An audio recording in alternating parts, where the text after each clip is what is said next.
मुझे बड़ा दुख होता है जब मेरे देश की जनता को बहुत कम आंका जाता है और मेरे देश के युवा को मूर्ख समझने की कोशिश की जाती है। मुझे बड़ा दुख होता है जब हमें रह रह के ये एहसास दिलाया जाता है कि देखिए आपकी समझ का दायरा कितना कम है, आपकी सोचने समझने की शक्ति कितनी कम है और आप कितने मूर्ख हैं। एक पूरी रणनीति तैयार की जाती है और उस रणनीति के तहत आपके दिमाग में ये बैठा दिया जाता है जिससे आप अपने सोचने समझने की शक्ति खो बैठते हैं। एक पूरी क्रोनोलॉजी है, मैं आपको समझाता हूँ। आप इस वीडियो को थोड़ा देर तक देखिएगा क्योंकि आगे बहुत सारी बातें हैं जिसमें आप मुझसे अग्री भी हो सकते हैं और शायद डिसएग्री भी। देखिए, आपको 6 साल पहले क्या बताया जाता है? आपको बताया जाता है कि पेट्रोल 30-40 रुपये प्रति लीटर होना चाहिए। आप मान लेते हैं, वैलिड है, आपको मानना चाहिए। आपको कहा जाता है कि रुपया डॉलर के मुकाबले इतना नहीं गिरता, मैं सरकार में हूँ, मुझे अंदाज़ा है। आप मान लेते हैं कि हाँ बिल्कुल सही बात है। आपको कहा जाता है कि आपकी देश की सरहद में कोई भी दूसरा देश का सैनिक कदम नहीं रख सकता, ये क्योंकि ये सरकार निकम्मी है, सरकार कमज़ोर है, इसलिए ऐसा हो रहा है। आप मान लेते हैं और इन्हीं सब चीज़ों को ध्यान में रखते हुए आप बड़े हर्षोल्लास के साथ अच्छे दिनों को याद करते हुए कि फ्यूचर में ये सब नहीं होगा, आप वोट देते हैं, एक सरकार को लेके आते हैं अच्छी नीतियों के साथ, तब तक सब सही रहता है। अब समझिए कि उसके बाद 6 साल बाद आपको वापस यही सब चीज़ें बताई जाती हैं। ठीक यही सिनेरियो आपके पास दोबारा रखा जाता है 6 साल बाद, लेकिन इनके अर्थ चेंज कर दिए जाते हैं और आप बातों में आ जाते हैं। आपको कहा जाता है कि पेट्रोल डीजल इसलिए महंगा है क्योंकि देश कर्जे में था, हमें विकास करने के लिए पैसा चाहिए, इसलिए हमने पेट्रोल डीजल महंगा किया है। आप मान लेते हैं, फिर से आप मान लेते हैं। आपको कहा जाता है कि अरे डॉलर तो अंतर्राष्ट्रीय मुद्रा है, भारत का इसमें कोई योगदान नहीं है, ये भारत के हाथ में थोड़ी है, भारत की करेंसी रुपया है, भारत की जो मुद्रा है वो है रुपया। हम अपने रुपये पर काम कर सकते हैं, हम डॉलर पर काम नहीं कर सकते। आप ये भी मान लेते हैं। फिर आपको कहा जाता है कि देखिए जो देश में हमले हो रहे हैं, हमारे सैनिक मारे जा रहे हैं, पुलवामा में जो हमला हुआ, गलवान घाटी में जो हमला हुआ, पाकिस्तान ने जो हमला किया, आपको बताया जाता है कि सुरक्षा बढ़ गई है देश में, गश्त बढ़ा दी गई है, जिसके चलते इस तरह की झड़प हो रही हैं और इस तरह की चीज़ें होती हैं। आप फिर मान लेते हैं और सैकड़ों सैनिक अपनी जान गंवाते हैं। उसके बाद आपको कहा जाता है दिल्ली इलेक्शन से पहले कि अगर आपने इस सरकार को वोट नहीं दिया तो आपके घरों में घुसकर बलात्कार होंगे।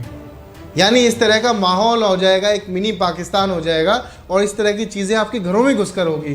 तो मैं आपको बता दूं कि एनसीआरबी की 2017 की रिपोर्ट के अनुसार जो 2019 में पब्लिश की गई, आप जानकर हैरान रहेंगे।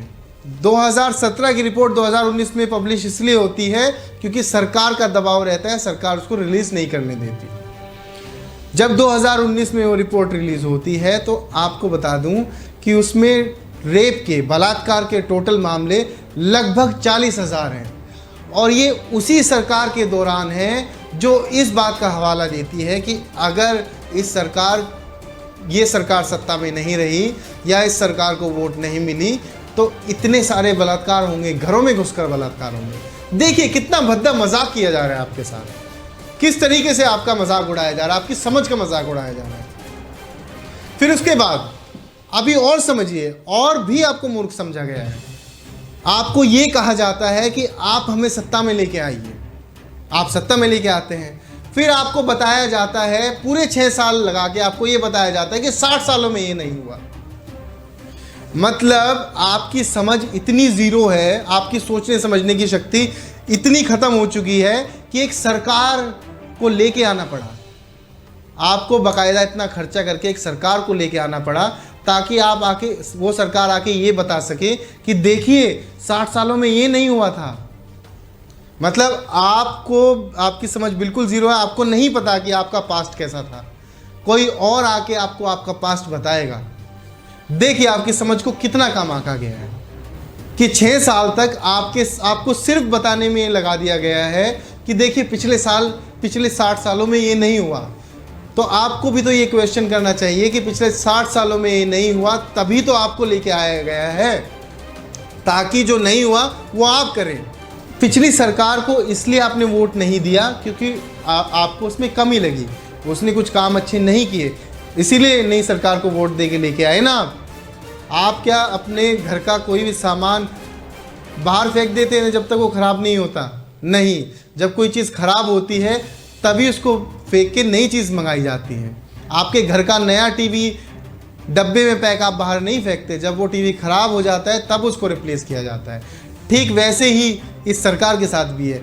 अगर वो नया टीवी आपको कहे या जिसने वो टीवी आपको ला के दिया है वो आपको आके ये कहे कि पुराना वाला भी तो नहीं चल रहा था, तब आप क्या कहेंगे? आपको अभी भी यही बताया जाता है कि पीछे भी तो नहीं हुआ ये काम, अब भी नहीं हो रहा है तो कौन सी बड़ी आफत आ गई। मतलब आप इस चीज़ की आदत डाल लीजिए, आपके साथ ये होता रहेगा।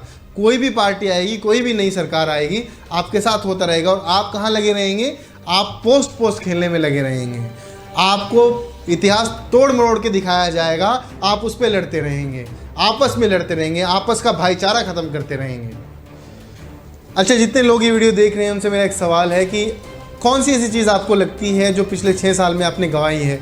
कौन सी महत्वपूर्ण चीज़ आपको लगती है? आपके जो भी जवाब है आप अपने कमेंट बॉक्स में लिखकर बताएं। आपके आंसर अलग हो सकते हैं क्योंकि मेरा मानना भी कुछ और है। मेरे विचारों में क्या लगता है मुझे कि हमने जो सबसे महत्वपूर्ण चीज़ अपनी गंवाई है वो है आर्टिकल 19, यानी freedom of speech, freedom of expression, बोलने की आज़ादी, अभिव्यक्ति की आज़ादी, अपने हाव भाव व्यक्त करने की आज़ादी। अब आप ये मत बोलिएगा कि तुम माइक लेके बात कर रहे हो, तुम किस आज़ादी की बात कर रहे हो? तुम्हारे पास बोलने की आज़ादी है तभी तो तुम माइक लेके बोल पा रहे हो।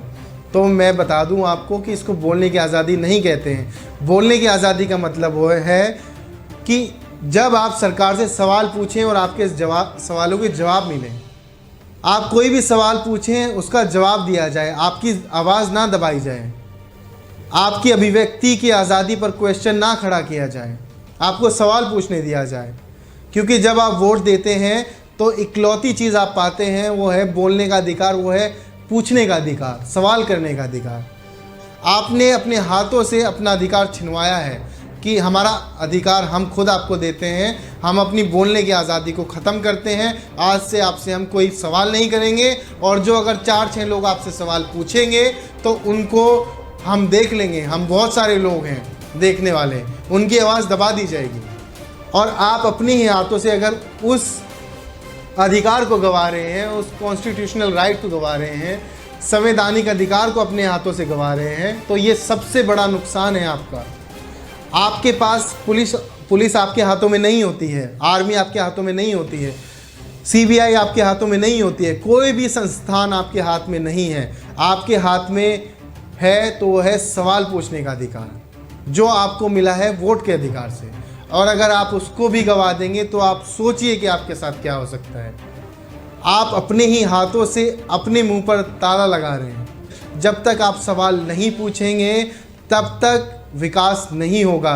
क्लास में आप पढ़ते थे, आपसे हमेशा कहा जाता था आपकी कुछ डाउट्स हैं तो आप सवाल करिए। आपसे कभी ये कहा गया, टीचर ने आपसे कभी कहा कि तुम सवाल क्यों कर रहे हो? जितना तुम्हें पढ़ाया गया है चुपचाप पढ़ो और बैठ जाओ। ये बोला गया ना कि कोई डाउट है तो सवाल करिए। तो यहाँ पर भी तो हम वही इम्प्लीमेंट कर सकते हैं। अगर हमें सरकार से कोई सवाल है, कोई डाउट है, तो हम उस पर क्वेश्चन क्यों नहीं खड़ा करते हैं? ये सोचने की ज़रूरत है। अपने कॉन्स्टिट्यूशनल अधिकार को पहचानिए, अपनी जिम्मेदारी को पहचानिए। जहाँ पर आपने अपने अधिकार के साथ वोट दिया है उससे सवाल पूछिए। ये आपकी अभिव्यक्ति की आज़ादी के लिए है।